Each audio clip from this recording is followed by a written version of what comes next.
Hello everyone, कैसे आप लोग। आशा करता हूँ आप सब ठीक होंगे। तो पिछली क्लास में हमने जो है अर्थ के इंटीरियर को कंप्लीट किया और आज की क्लास में हमारा जो टॉपिक है वह कॉन्टिनेंटल ड्रिफ्ट थ्योरी, हिंदी में महाद्वीपीय विस्थापन सिद्धांत। अब ये जो थ्योरी है ये थ्योरी प्रस्तुत करी थी 1912 में अल्फ्रेड वेगनर ने।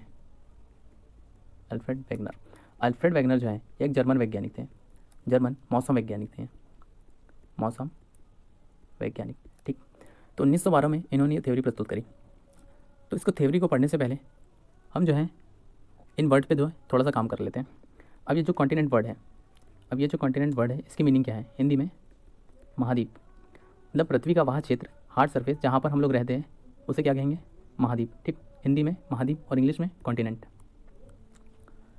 अब ये ड्रिफ्ट जो वर्ड है इसकी क्या मीनिंग है हिंदी में? विस्थापन। इसकी क्या मीनिंग हुई? विस्थापन का मतलब ही होता है मूवमेंट। ठीक, अच्छा एक बात ध्यान रखना कि स्पीड और ड्रिफ्ट, स्पीड का मतलब भी मूवमेंट होता है और ड्रिफ्ट का मतलब भी जो है वो मूवमेंट ही होता है, परंतु ये ड्रिफ्ट वर्ड जो है ये हम यूज़ करते हैं स्लो मूवमेंट के लिए, परंतु ये जो स्पीड है ये है फास्ट मूवमेंट के लिए। ठीक, तो ये जो है डिफरेंस आपको ध्यान रखना है। और थ्योरी से आप लोग समझ सकते हैं कि सिद्धांत, यदि मैं ऐसा कहूँ ये जो कॉन्टिनेंट वाला पार्ट आप देख रहे हैं, ये जो पृथ्वी का कॉन्टिनेंट वाला जो पार्ट है इस पार्ट में हो रहा है मूवमेंट, इस महाद्वीप वाले जो भाग में हो रहा है क्या हो रहा है? मूवमेंट। और ये मूवमेंट जो है वो हो रहा है स्लो। अब इस स्लो मूवमेंट के लिए क्या वर्ड यूज़ करें? ड्रिफ्ट। ठीक, आप देख सकते हैं कि पृथ्वी आज की कंडीशन जो है पृथ्वी की कुछ इस टाइप में है। 7 कॉन्टिनेंट ये जो है अलग अलग आपको दिखाई दे रहा है, परंतु वैगनर भाई साहब का कहना था यदि हम 225 मिलियन ईयर पहले चले तो पृथ्वी का ये जो कॉन्टिनेंट वाला पार्ट है वो सब एक था। ठीक, ये जो है कॉन्टिनेंट आपस में कनेक्टेड थे और आप देख सकते हैं कि इस एक कॉन्टिनेंट से 7 कॉन्टिनेंट बनने में काफ़ी लंबा टाइम लगा है।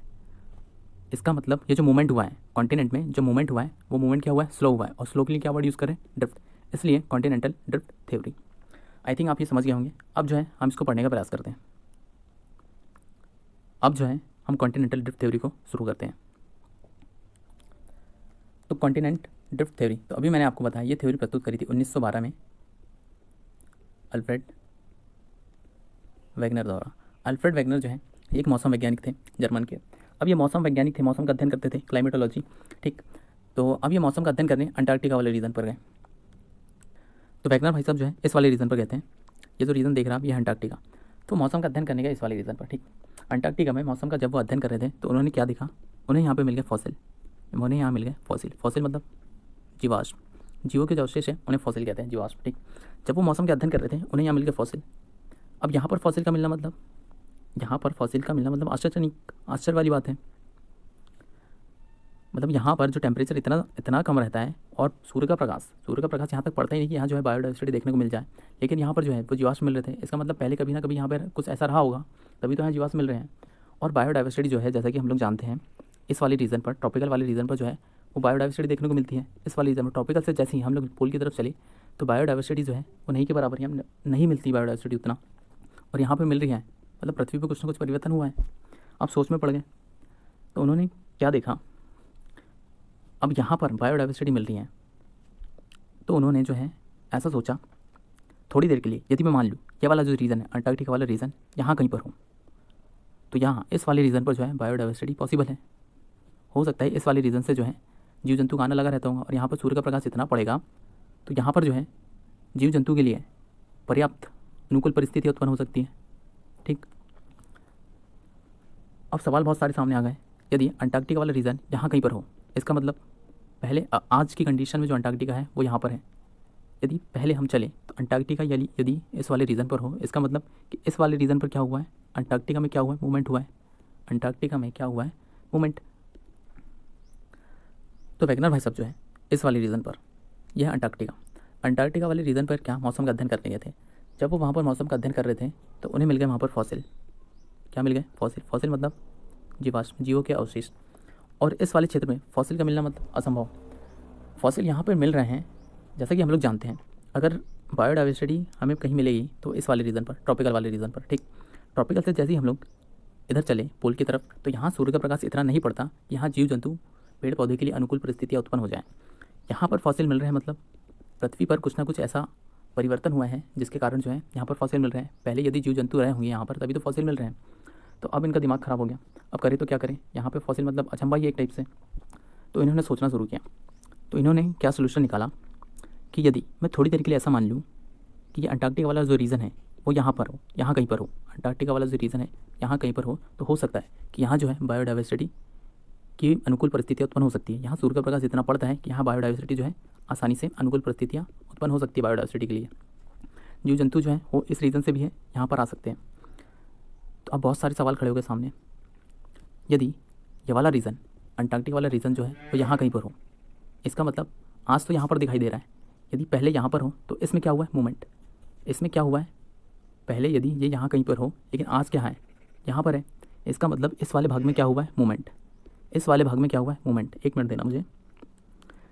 अंटार्कटिका वाला रीजन यदि यहीं कहीं पर हो और आज जो है अंटार्कटिका यहाँ पर है, मतलब इस वाले भाग में क्या हुआ है रीजन हुआ है, यहाँ जो है वो हुआ है मूवमेंट, इस वाले पार्ट में हुआ है मूवमेंट। यदि अंटार्कटिका वाले रीजन पर मूवमेंट हुआ है तो क्या इन कॉन्टिनेंट में मूवमेंट नहीं हुआ होगा? ऐसे जो है बहुत सारे सवाल खड़े हुए हैं, इन कॉन्टिनेंट में जो है वो मूवमेंट नहीं हुआ होगा। अब परेशान हो गए, अब करें तो क्या करें, सवाल पे सवाल आते जा रहे। ऐसे में उन्होंने क्या किया, इन सबको जो है मूवमेंट कराना शुरू किया, इन सारे कॉन्टिनेंट में उन्होंने मूवमेंट कराना शुरू किया। और जब उन्होंने इन सारे कॉन्टिनेंट में मूवमेंट कराना शुरू किया तो क्या देखा कि ये जो साउथ अमेरिका वाला ये जो रीजन है, साउथ अमेरिका वाला ये जो क्षेत्र है, ये वाला क्षेत्र अफ्रीका के पश्चिमी तट इस वाले भाग से जो है वो फिट कर गया, इस वाले भाग से जो है वो फिट कर गया, ठीक। और पेंजिया जो है वो पेंथालासा से चारों ओर से घिरा हुआ था, ठीक। अब इस पेंजिया में क्या हो रहा है विखंडन, अब इस पेंजिया में हो रहा है विखंडन, यानी कि इसमें हो रहा है विस्थापन। ये जो है ये दूर दूर जा रहे हैं, लगभग 150 मिलियन ईयर पहले अगर हम लोग देखें तो इस पेंजिया वाला जो भाग है इसमें हो रहा है विखंडन विस्थापन, ठीक। अब जब इसमें विस्थापन हुआ लगभग 150 मिलियन ईयर पहले, तो ये दो पार्ट में डिवाइड हो गया। ऊपर वाला जो पार्ट है नॉर्थ वाला ये कहलाया लॉरेशिया, और नीचे वाला जो पार्ट है ये कहलाया गोंडवाना लैंड, और बीच में जिस सागर का डेवलप हुआ वो कहलाया टेथिस सी, ठीक। अच्छा एक बात ध्यान रखना, ये जो लॉरेशिया इसी को अंगारा लैंड भी कहते हैं, अंगारा लैंड है ना, तो कंफ्यूज नहीं होना है लॉरेशिया या अंगारा लैंड से, ठीक। लॉरेशिया मतलब पेंजिया का नॉर्थ वाला भाग, गोंडवाना मतलब पेंजिया का नीचे वाला भाग यानी साउथ वाला पोर्शन, ठीक। और बीच में जिस सागर का डेवलप हुआ वो हुआ टेथिस सी। इसके बाद इसमें और विखंडन हुआ, लगभग 100 मिलियन ईयर पहले इसमें और विखंडन हुआ, तब पृथ्वी कुछ इस टाइप में थी और आज और प्रेजेंट में हम जो है पृथ्वी को इस टाइप में देखते हैं। तो ये था इसका इंट्रोडक्शन पॉइंट। एक बार मैं वापस से रिपीट करा दे रहा हूँ कि सबसे पहले वैगनर भाई साहब ने क्या कहा, ये जो आप ये पृथ्वी देख रहे हैं, ये जो आप ये पृथ्वी देख रहे हैं, ये जो ऑल कॉन्टिनेंट, ये कॉन्टिनेंट वाला जो भाग है ये सब आपस में कनेक्टेड था लगभग 225 मिलियन ईयर पहले, और इस कनेक्टेड ऑल लैंडमास वाले भाग को क्या कहा था पेंजिया। अब पेंजिया और ये समुद्र वाले भाग को कहा था पेंथालासा। अब पेंजिया में हो रहा है विखंडन, पेंजिया लगभग 150 मिलियन ईयर पहले ये दो भाग में डिवाइड हो गया। ऊपर वाला जो पार्ट है वो कहलाया लॉरेशिया, नीचे वाला पार्ट जो है वो कहलाया गोंडवाना लैंड। और 100 मिलियन ईयर पहले इसमें और विखंडन हुआ कुछ इस टाइप से, और आज की जो पृथ्वी है प्रेजेंट में कुछ इस टाइप से दिखाई दे रही है। तो इसका इंट्रोडक्शन जो पॉइंट है वो होता है यहाँ पर खत्म, ठीक। अब हम इसका देखेंगे एविडेंस। तो एविडेंस में जो है वैगनर भाई साहब ने क्या किया, वैगनर भाई साहब ने एविडेंस में ये जो कॉन्टिनेंट वाला जो पार्ट है, ये जो कॉन्टिनेंट वाला ये सब पार्ट है, इसको एक कागज़ में जो है आपस में फिट करके वो जो है वैज्ञानिक के सामने प्रस्तुत किया। ये जो देख रहे हैं आप, एक कागज़ में जो है उन्होंने ये कॉन्टिनेंट वाला जो पार्ट है, ऑल कॉन्टिनेंट वाला जो पार्ट है, इस पूरे पार्ट को जो है एक डायग्राम में आपस में फिट करके वो जो है दुनिया के सामने प्रस्तुत किया। उन्होंने ये जो आप पार्ट देख रहे हैं साउथ अमेरिका और ये अफ्रीका, ये जो है आपस में फिट कर दिया। ये जो देख रहे हैं आप, यह नॉर्थ अमेरिका, यह यूरोप और ये अफ्रीका, इनको भी आपस में जो फिट करा दिया, तो ये भी आपस में क्या हो गया फिट हो गए। ये उन्होंने दुनिया के सामने प्रस्तुत किया, ठीक। जब उन्होंने ऑल कॉन्टिनेंट वाला जो पार्ट है, ये जो ऑल कॉन्टिनेंट वाला पार्ट है, इसको आपस में कनेक्ट किया, तो इसी को कहा था जिगसॉ फिट, ठीक है। यानी कि आपस में सब जो है फिट है, आपस में जितने भी कॉन्टिनेंट है वो सब फिट है, और उसी को उन्होंने कहा था जिगसॉ फिट, ठीक। लेकिन जब दुनिया के सामने उन्होंने इसको प्रस्तुत किया तो दुनिया वालों ने इसको जो है मानने से इनकार कर दिया, मतलब साइंटिस्टों ने इसको मानने से इनकार कर दिया। साइंटिस्टों का कहना था कि ये धोखा भी तो हो सकता है, ये कॉन्टिनेंट जो है आपस में फिट कर गए, एक धोखा भी तो हो सकता है। उन्होंने जो है इसको मानने से इनकार कर दिया। ये बात जो है साइंटिस्ट को ज़्यादा पसंद नहीं आई कि ये जो एविडेंस प्रस्तुत करे हैं उन्होंने, ये एविडेंस साइंटिस्टों के समझ में नहीं आया और उन्होंने इस थ्योरी को मानने से इनकार कर दिया। अब वैगनर भाई साहब को आ गया गुस्सा, अब करे तो क्या करें, अब ये निकल गया एविडेंस की तलाश में। तो उन्होंने क्या देखा, तो वैगनर भाई साहब ने क्या सोचा, ये कॉन्टिनेंट यदि आपस में कनेक्टेड थे, ये कॉन्टिनेंट आज जो आप ये कॉन्टिनेंट देख रहे हैं, यदि ये सब आपस में कनेक्टेड थे, तो इनके ए वाले रीजन, ये जो बाउंड्री रीजन है, इस वाले बाउंड्री रीजन पर कुछ ना कुछ ऐसा मिलेगा जिससे यह साबित हो जाएगा कि ये जो है आपस में कनेक्टेड थे। तो यही सोचकर वो जो है इस वाले रीजन पर छानबीन करने गए। ये सोच के साथ वो जो है इस वाले रीजन पर छानबीन करने गए। जब वो वहाँ पर छानबीन करने गए तो उन्होंने क्या देखा, यहाँ पर जो रॉक मिल रहा है इस वाले एरिया में और इस वाले एरिया में जो रॉक मिल रहा है उसकी एज, उसके प्रकार में क्या है, सिमिलैरिटी है। मतलब यहाँ वाले रॉक और इस वाले रॉक में क्या है, सिमिलैरिटी है। अब सिमिलैरिटी है मतलब ये कभी ना कभी, ये एविडेंस है कि ये कभी ना कभी आपस में कनेक्टेड थे। सपोज़ इसको हम ऐसे समझ सकते हैं कि आप इन्हें पढ़ा होगा, भारत में यह हिमालय है। जैसे हम लोग सभी जानते हैं कि भारत में जो हिमालय पर्वत है, यदि मैं हिमालय पर्वत को 2 पार्ट में डिवाइड करूँ और इसका एक पार्ट जो है लगभग 400-500 किलोमीटर मैं दूर लेकर चला जाऊँ, ऐसा मान लो लगभग हिमालय को मैंने 2 पार्ट में डिवाइड कर दिया, लगभग 400-500 किलोमीटर एक पार्ट को लेकर चले गया, तो क्या इसके कैरेक्टरिस्टिक जो है, इस पार्ट के हिमालय के कैरेक्टरिस्टिक जो है क्या वो चेंज हो जाएंगे? यहाँ पर मिलने वाले रॉक, उसकी एज, प्रकार सेम, यहाँ पर जो कुछ भी मिलेगा उसके कैरेक्टरिस्टिक क्या चेंज हो जाएंगे? वो तो मैच कर जाएंगे। स्वाभाविक सी बात है, हिमालय का डिवीज़न हुआ है तो यदि मैं इसको दूर लेकर जाऊँगा तो इसके जो कैरेक्टरिस्टिक है उसमें चेंज थोड़ी ना आएगा, वो तो सेम ही रहेगा, क्योंकि बना तो ये उसी टाइम पे था, सेम ही था, कभी कनेक्टेड था। यदि जब वो बन रहा था तो वो सब आपस में कनेक्टेड था, उसमें जो भी सेडिमेंट होंगे, उसके जो भी प्रकार होंगे वो सब आपस में मैच कर जाएंगे। ठीक उसी तरह यहाँ पर जो है, यहाँ पर जो रॉक मिल रहा था वो इस वाले रॉक से जो है वो मैच खा गया। अब उन्हें मिल गया एविडेंस। वैगनर भाई साहब जो है वो यहाँ नहीं रुके, वो जो है और छानबीन करते रहे। तो उन्होंने क्या देखा कि आज जो आप ये अपलेशियन माउंटेन देख रहे हैं यहाँ पर, और ये जो स्कैंडिनेवियन माउंटेन, ये भले ही आज दुनिया के लिए जो है अलग अलग है, लेकिन ये एक ही पर्वत श्रेणी का हिस्सा हुआ करते थे। ये सब जो है एक ही पर्वत श्रेणी का हिस्सा हुआ करते थे। एक मिनट देना मुझे। ये देखो, इसमें आप देख सकते हैं यह स्कैंडिनेवियन माउंटेन और यह अपलेशियन माउंटेन, ये कभी जो है एक ही पर्वत श्रेणी का हिस्सा हुआ करते थे। यहाँ पे अल्प्स माउंटेन, ठीक, ये सब माउंटेन जो है एक ही पर्वत श्रेणी का हिस्सा हुआ करते थे। अब उन्होंने फिर और छानबीन किया। तो छानबीन करने पर उन्होंने क्या देखा कि यहाँ पर इस वाले रीजन पर, घाना वाले रीजन पर, यहाँ पर उन्हें मिल गया गोल्ड। और यहाँ पर जो गोल्ड मिल रहा था, यहाँ पर जो गोल्ड मिल रहे थे उसमें जो है बहुत ही सिमिलैरिटी थी, बहुत ज़्यादा जो है वो सिमिलैरिटी थी। इस वाले गोल्ड में यहाँ जो गोल्ड मिलता है वो गोल्ड जो है यहाँ पर भी मिल रहा था। ठीक, तो 2 एविडेंस अभी मैंने आपको दे दिए। पहला क्या था, रॉक, ठीक, और दूसरा गोल्ड। अब इन्होंने जो है वो छानबीन शुरू रखा और क्या देखा, उन्होंने क्या देखा कि यहाँ इस वाले रीजन पर और इस वाले रीजन पर जो फॉसिल मिल रहे हैं, जो जीवाश्म मिल रहे हैं, उसमें सिमिलैरिटी है। मैं आपको दिखा देता हूँ, 1 मिनट देना बस।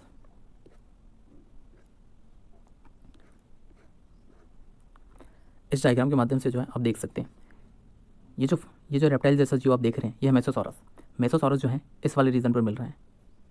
साउथ अमेरिका और अफ्रीका, दक्षिण अफ्रीका, इस वाले रीजन पर जो है ये जीव मिलता है। आज की कंडीशन क्या है, आज तो जो है इनके बीच में अटलांटिक ओशियन है, आज इनके बीच में जो है अटलांटिक ओशियन है।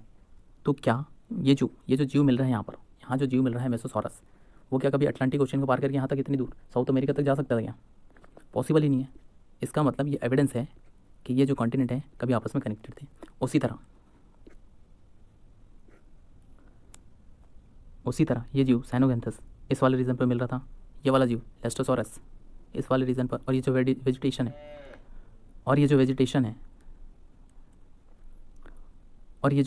है ग्लासोपैट्रीज, वो इस वाले रीजन पर मिल रही थी।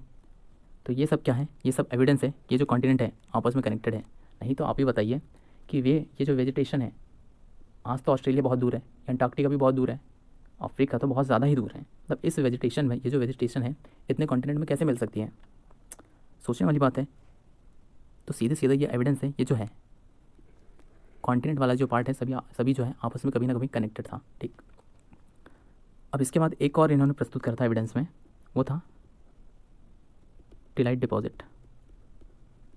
अब ये टिलाइट डिपॉजिट क्या होता है? तो टिलाइट डिपॉजिट को हम कुछ इस तरह से समझ सकते हैं।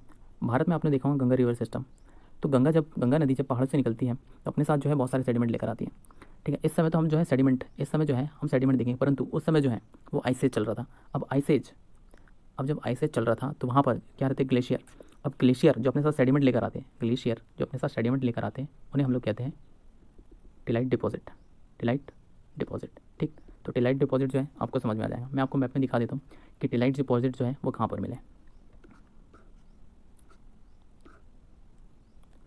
यहाँ इस वाले रीजन पर आप देख सकते हैं, ये इस वाले रीजन पर जो है उस आइस एज के उस आइस एज के जो है वो टिलाइट डिपॉजिट आपको देखने को मिल गए, ये इस वाले रीज़न पर।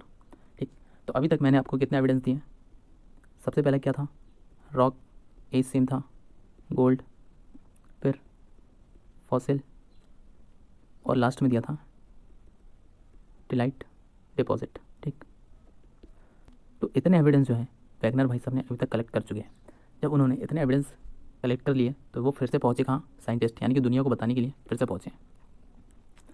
जब वो साइंटिस्ट के पास पहुँचे ये सब, जब वो साइंटिस्ट के पास पहुँचे ये सारे एविडेंस लेकर, तो साइंटिस्टों ने क्या कहा कि चलो ठीक है, एक समय के लिए मान लिया ये जो कॉन्टिनेंट है,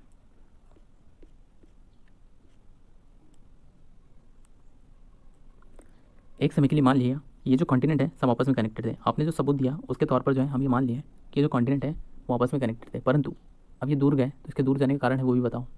अब वैगनर भाई साहब परेशान हो गए, बोले दूर तो गए कॉन्टिनेंट, अब इसका कारण उन्हें भी नहीं पता। ठीक है, अब साइंटिस्ट बोल रहे इसका कारण भी दो, तो वैगनर भाई साहब ने क्या किया, जल्दबाजी में इसके दो कारण दिए। पहला कारण पोल फिलिंग फोर्स। अभी पोल फिलिंग फोर्स क्या होता है? तो कुछ नहीं याद रखना, इसमें क्या रखना है, ये रखता है पृथ्वी के रोटेशन से, पृथ्वी के रोटेशन। ठीक, तो पोल फिलिंग फोर्स जो है वो लगता है पृथ्वी के रोटेशन से, और फिलिंग का मतलब ही होता है भाग जाना। ठीक, पोल मतलब ये जो कॉन्टिनेंट वाला ये जो पार्ट है ये जा रहा है कहाँ, इसका जो विस्थापन हो रहा है वो हो रहा है पोल की तरफ। ठीक, और दूसरा जो कारण दिया इन्होंने वह है ज्वारीय बल। ज्वारीय बल, ज्वारीय बल मतलब सूर्य और चंद्रमा, सूर्य और चंद्रमा का जो ग्रेविटेशनल फोर्स है, गुरुत्वाकर्षण बल जो है, उसके कारण जो है इसमें विस्थापन हुआ। अब ये जो इन्होंने कारण दिए, ये जो रीज़न उन्होंने बताए कि जो महाद्वीप में जो विस्थापन हुआ है उसके रीज़न क्या थे, और ये रीज़न जब उन्होंने प्रस्तुत करें वैज्ञानिकों के सामने, तो उन्होंने जो है वैज्ञानिकों को ये जो है रीज़न कुछ ठीक नहीं लगे और उन्होंने इस थ्योरी को जो है रिजेक्ट कर दिया, मानने से जो है वो इनकार कर दिया। और इस थ्योरी का सबसे बड़ा जो ड्रॉबैक था, ड्रॉबैक जो पॉइंट था वो थे उनके रीज़न ही। ठीक, इस थ्योरी का फेल होने के पीछे वो जो है ये रीज़न महत्वपूर्ण भूमिका उन्होंने निभाई है। ठीक, आज तो हमें इसके इंपॉर्टेंस पता है कि यदि वैगनर भाई साहब ने ये थ्योरी प्रस्तुत नहीं की होती तो हमें पता ही नहीं चलता ये जो कॉन्टिनेंट आपस में कनेक्टेड थे, परंतु उस समय जो है, उस समय साइंटिस्टों ने जो है इस बात को मानने से इनकार कर दिया था। ठीक, भले ही वैगनर भाई साहब जो है ये बात बताने में असमर्थ थे कि ये जो कॉन्टिनेंट का मूवमेंट हुआ है, ये जो कॉन्टिनेंट में मूवमेंट हुआ है उसके पीछे का रीज़न क्या है, लेकिन उन्होंने कई ऐसे सवाल पैदा कर दिए कि यदि इन कॉन्टिनेंट में मूवमेंट हुआ है, यदि इन कॉन्टिनेंट में जो है मूवमेंट हुआ है तो क्या इन ओशियन में मूवमेंट नहीं हुआ होगा? ये जो है ओशियन में मूवमेंट नहीं हुआ होगा, कॉन्टिनेंट में मूवमेंट हो रहा है, ओशियन वाले पार्ट में भी जो है मूवमेंट हुआ है, तो इसका मतलब क्या पृथ्वी का आकार बढ़ रहा है। और ये जो माउंटेन है वो भले ही बता नहीं पाए कि माउंटेन जो है उसका फॉर्मेशन कैसे हुआ। ये माउंटेन आप देख रहे हैं, ये माउंटेन, इधर माउंटेन, यहाँ पर माउंटेन, इनका फॉर्मेशन जो है वो कैसे हुआ, परंतु उन्होंने कई सारे सवाल पैदा कर दिए कि माउंटेन जो है ये बाउंड्री रीजन पर ही क्यों बना, ये जो है बाउंड्री रीजन पर ही क्यों बना, ये माउंटेन ऐसे बाउंड्री रीजन पर ही क्यों बने, ज्वालामुखी जो है वो यही इन रीजन पर ही क्यों दिखाई देता है, ज्वालामुखी इन बाउंड्री रीजन पर जो है वो क्यों दिखाई देता है, भूकंप एक पर्टिकुलर प्लेस पर ही क्यों आता है। ऐसे बहुत सारे सवाल जो है वो पैदा कर दिए, और यूँ समझ लो कि यहीं से शुरुआत होती है प्लेट टेक्टोनिक थ्योरी की, टेक्टोनिक थ्योरी की। ठीक, और इसके बाद जो हमारा अगला टॉपिक होगा वो होगा प्लेट टेक्टोनिक थ्योरी। तो आज के लिए बस इतना ही, आशा करता हूँ आपको जो है समझ आ गया होगा। आप इसको अच्छे से रिवाइज़ करिए, अपना ध्यान रखिए, तब तक के लिए गुड बाय, धन्यवाद।